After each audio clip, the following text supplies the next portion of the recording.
Not long ago, I was in a serious automobile accident. I was making a left turn thinking that the oncoming traffic lane was clear.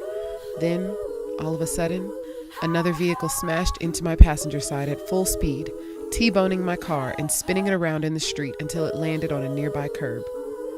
I was terrified in that moment. I reached past the deployed airbag, my hand shaking, as I grabbed the door handle and slowly got out of the car. Almost immediately, I burst into tears. The damage to the two vehicles was devastating, but that's not really why I was crying. Count all my blessings, I can't even be said anymore. Hi, I'm Melody Faith Dunlap, and this is 5-Minute WOW. Now, we've all at some point asked the question, why do bad things happen to good people? Well, and it's easy to focus on the bad thing that really did happen when bad things happen, but I challenge you to change your focus for just a moment and concentrate on what didn't happen. What about the accident that you avoided on the way home because that car swerved in front of you and cut you off and made you mad, but it delayed you just enough? Or the chemotherapy you didn't have to have because you don't have cancer? The fast food you just ate because you have a job and money to pay for it? Or the phone or computer you're watching this video on right now? What about that loved one that you were actually able to share life, laughter, and love with before they passed away? These are all blessings and things that we should concentrate on. Gratitude kills discontentment. So turn your test into a testimony. Don't allow things to defeat you because other people are watching how you handle your life circumstances and what you go through, and they're taking their cues from you. Believe it or not, somebody is watching your outlook on life, and that could change their outlook on life and potentially save many more lives. Showing compassion for others is also an excellent and very healthy way to kill your own discontentment.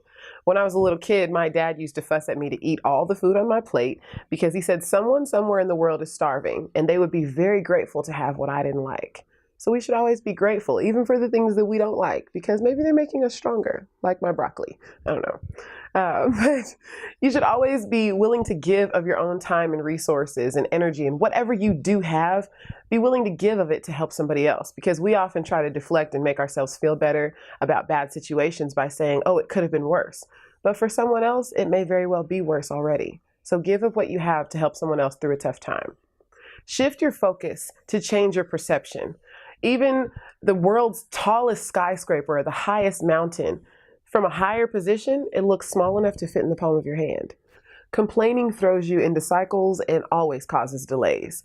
I recall a story of a large group of people who were on their way to start their new lives after God had literally miraculously saved their lives. I mean, this was like a divine intervention miracle.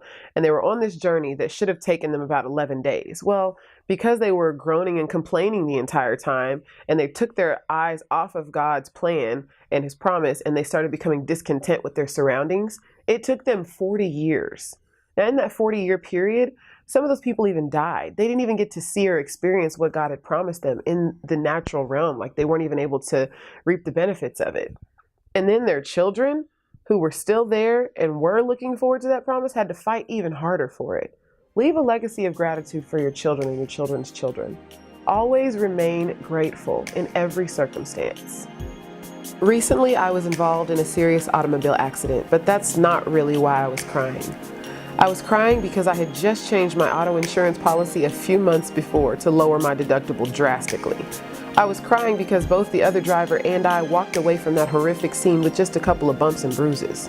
When my car spun around, it landed right in between a light pole and a stop sign, but miraculously, it didn't hit either one. I was crying because I was tremendously grateful, and I still am. God continues to bless people who remain grateful for what he's blessed them with. After all, what good father doesn't love to do more for his grateful children?